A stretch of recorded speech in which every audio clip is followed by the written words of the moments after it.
Arrest case పెట్టావో Praveen and Ashish వీళ్ళని ఏం చేయాలనుకుంటున్నావు? వాళ్ళని ఏం చేయాలనేది కోర్టు చూసుకునిద్దాం. నీ ఎదురుగా వస్తే ఏం చేస్తావు? 2 చెంపలు వాయిస్తావా? నేను చంపేస్తాను మ్యామ్. ఎందుకంటే వాళ్ళు నాకు చేసింది చిన్నది కాదు.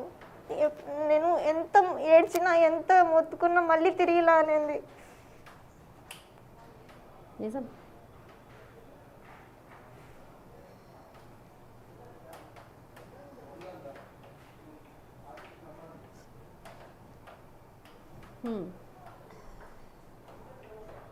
వాళ్ళని మాత్రం వదిలిపెట్టేస్తున్నా.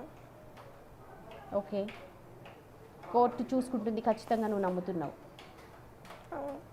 ఓకే, పోలీసుల భరోసా కావాలి అని కోరుకుంటున్నావు. ఎలా భరోసా కావాలమ్మా, అది కూడా ఒకసారి మనం క్లారిటీగా చెప్తాం. పోలీసుల భరోసా అంటున్నావు, ఎలా?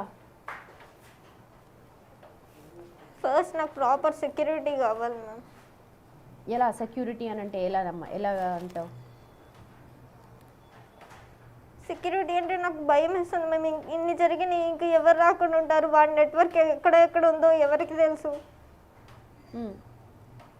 సో నాకు ప్రాణహాని ఉంది, నాకు సెక్యూరిటీ కావాలంటున్నాను మ్యామ్.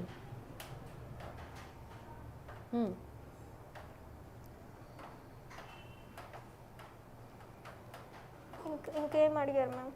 రైట్, అదే ఎలా ఏం చేయాలనుకుంటున్నావు ఇద్దరు నిందలు? సరే, వాళ్ళిద్దరూ సరే, ఇప్పుడు నీలాగా ఫ్రెష్గా కాలేజ్కి వెళ్ళే వాళ్ళు ఉంటారు ఎన్నో ఆశలతో. ఇప్పుడు మమ్మీ చెప్పింది కదా, ఫ్యూచర్ గురించి లక్షలు పోసాము, మంచి కాలేజ్ అని జాయిన్ చేసాము, కానీ ఎప్పుడు ఎక్కడి నుంచి ఎలాంటి వాళ్ళు మన ముందుకు వస్తారో మనకు తెలియదు. సో వాళ్ళందరికీ నువ్వేం చెప్పదలుచుకున్నావు? అంటే నిన్ను ఇక్కడ అస్సలు కించపరచట్లేదు నాన్న. ఇక్కడ మనం ఒకనొక టైంలో మనం ఏమైపోతామో మనకే తెలీదు. టీనేజ్లో జరుగుతున్న కొన్ని చేంజెస్ వల్ల ఒకసారి ట్రాన్స్లో పడిపోతారు. కానీ you are sending a message, మీరు ఒక మెసేజ్ పంపుతున్నారు ఇప్పుడు సమాజానికి. సో దాని గురించి మాట్లాడదాం.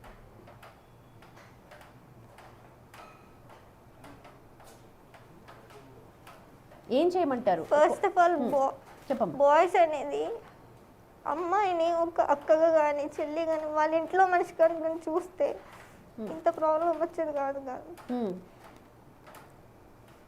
అబ్బాయిలు, నేను అందరు అబ్బాయిలు ఒకటే కేటగిరీలో కట్టట్లేదు మ్యామ్. నిజాయితీగా నీతిగా ఉండే వాళ్ళు చాలా మంది ఉన్నారు. కాబట్టి నాకు తగిలిన వాళ్ళు ఇట్లాంటి వాళ్ళు కాబట్టి నేను చెప్తున్నాను. ఆ థాట్ ఉన్నా కానీ రానియద్దు అని చెప్తున్నాను.